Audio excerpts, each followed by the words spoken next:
안녕하세요. 수학생 문진옥입니다. 오늘은 기하의 30차시고요. 좌표 공간에서 구의 방정식이 어떻게 나오는지 살펴볼게요. 자, 지금은 공간에서 얘기하고 있기 때문에 구를 얘기하는 거고요. 우리가 좌표 평면에서는 원의 방정식에 대해서 얘기했었습니다. 잠깐 복습해 볼게요. 자, 원의 중심이 A, B고 반지름이 R자리인 요 점의 자취, 요걸 X, Y라고 하면 얘가 바로 뭘 이룬다? 원을 이룬다. 그리고 방정식은 요 녀석의 거리가 R이기 때문에 루트 X 빼기 A의 제곱 빼기 B의 제곱이 R이 되어서 양변 제곱해서 바로 R 제곱이 나왔던 겁니다. 자, 요걸 벡터로도 얘기했었습니다. 자, 요걸 나타내는 벡터를 벡터 P, 그리고 중심을 나타내는 평면 벡터를 벡터 C라고 해서 뺐더니 뺀 녀석의, 즉 요 녀석의 크기가 R이다. 이렇게도 얘기했었습니다. 자, 이제 공간에서 얘기해 보는데요. 느낌은 굉장히 비슷합니다. 자, 여기 어딘가에 너무 낮은가? 자, 여기 중심 A, B, C가 있습니다. 자, 여기에서부터 거리가 R자리인 점의 자취 X, Y, Z를 찾아보는데요. 자, 요 경우는 이렇게 동그랗게 원만 그려지는 게 아니라 굉장히 다양하게 이쪽 방향에도 생길 수 있습니다. 즉 동그란 구가 생깁니다. 자, 조건 따져볼게요. 요거 사이의 거리가 R입니다. 따라서 루트 X 빼기 A의 제곱 빼기 B의 제곱 Z 빼기 C의 제곱이 R이 되어서 양변 제곱해주면 결국 R제곱이 됩니다. 자, 원의 방정식의 모양새와 굉장히 유사하죠. 그래서 요걸 보면서 중심은 A, B, C라고 읽어낼 거고요. 반지름은 똑같이 R이라고 읽어낼 겁니다. 자, 만약에 중심이 원점이다. 즉 0, 0, 0이고 반지름이 R자리인 9의 방정식은 x 빼기 0의 제곱, 즉 x제곱, y 빼기 0의 제곱, 즉 y의 제곱, z의 제곱은 바로 r의 제곱이 되겠죠. 자, 이렇게 방정식에서 중요한 정보를 바로 찾아낼 수 있는 형태를 우리는 표준형이라고 얘기합니다. 자, 그러면 얘를 바로 다 풀어 헤쳐버리면 이런 식이 나올 겁니다. x제곱 나올 거고요. y제곱도 나오고 z제곱 나오고 그 다음 x항도 나오고 y항, z항에다가 나머지 숫자들이 이렇게 나올 텐데요. 자, 이것도 9의 방정식이고 얘는 일반형입니다.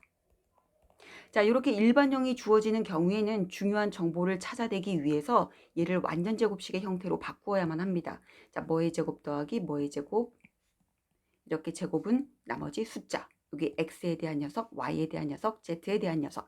자, 이렇게 바꿔야 중심과 반지름이 보이겠습니다.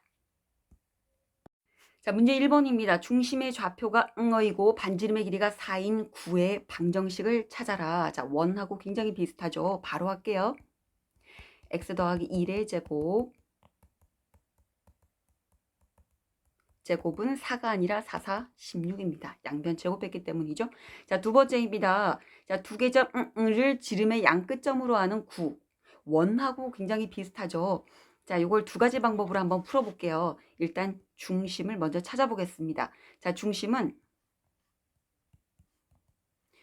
여기죠, 여기. 중점이죠. 요렇게 지금 원이 아니라 자, 살짝 입체 형태. 자, 요렇게 입체 형태죠. 자, 중점입니다. 따라서 중점은 평균, x좌표의 평균 2, y좌표의 평균 더하면 4니까 2, 그 다음 z좌표의 평균 0입니다. 자, 그렇다면 반지름의 경우에는 AB의 길이를 구한 다음 반쪽을 해도 되고요. 아니면 이 중심에서부터 A까지 또는 B까지의 거리를 따져보면 되겠습니다. 자, 반지름은 중심에서부터 요까지 요거 거리로 따져볼게요. 가로의 길이가 두 칸이니까 2는 4, 세로가 y좌표가 한 칸 차이, z좌표가 두 칸 차이, 2는 4. 오, 반지름 3짜리네요. 따라서 9의 방정식은 뺄게요. 자, z의 제곱은 결국 9가 되겠습니다. 자, 두 번째로 잠깐 소개할 방식은 지난번에 원에서 지름의 양 끝점이 주어질 때 내적 이용해서 원의 방정식 찾았던 거 혹시 기억할까요? 사실 요 구는 공간이어서 우리 공간에서의 벡터는 교육과정에서 빠졌거든요. 그래서 얘기하지 않지만 비슷한 형식으로 구해낼 수 있습니다. 잠깐 기억도 되새겨 볼 겸 한번 해볼게요. 자, 그냥 구경만 하십시오. 자, 구의 임의의 점 P에 대하여 x, y, z. 그러면 이게 양끝이기 때문에 어떻게 긋든지 간에 이게 뭐 P가 여기 있더라도 이게 수직이 됩니다. 여기가 수직이 될 거거든요. 그러면 요 벡터는 사실 평면하고의 확장세, 평면에서의 확장. 자, 즉 요 벡터는 P에서 A를 빼버리면 됩니다. A가 뭐였죠? 요거였죠? 빼볼게요. x 빼기 4, y 빼기 3, z 빼기 2. 자, 요 녀석하고 요 벡터. 자, O에서 OP에서 OB를 빼버리면 되기 때문에 x 빼기 0, y 빼기 1, z 더하기 2가 되고요. 내적하면 얘가 90도이기 때문에 똑같이 0이 나옵니다. 이거 한번 살짝 전개해 볼게요. 자, 방정식은 똑같습니다. 제곱 빼기 4x 뜬뜬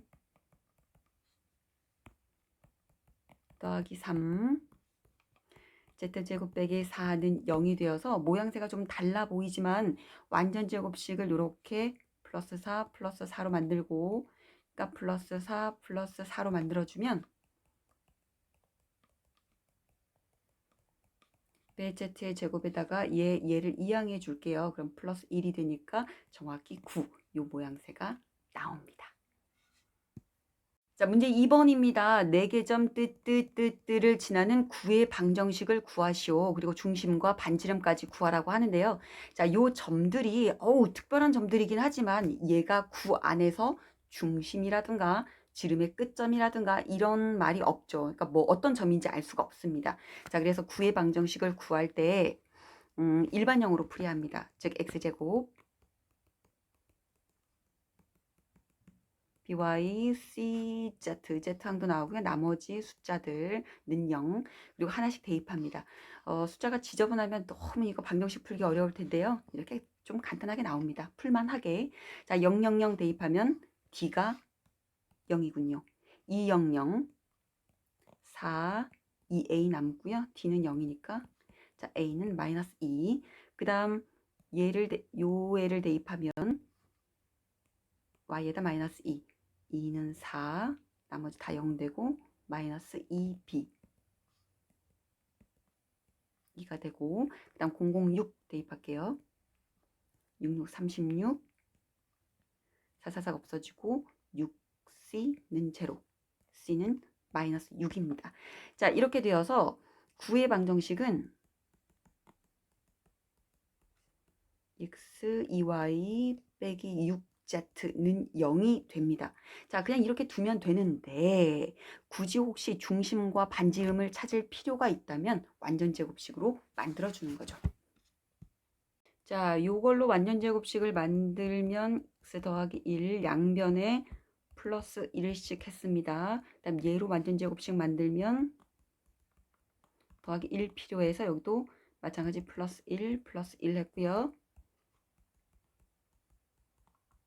여기는 9가 필요하군요. 플러스 9 플러스 9를 했더니 여기가 11.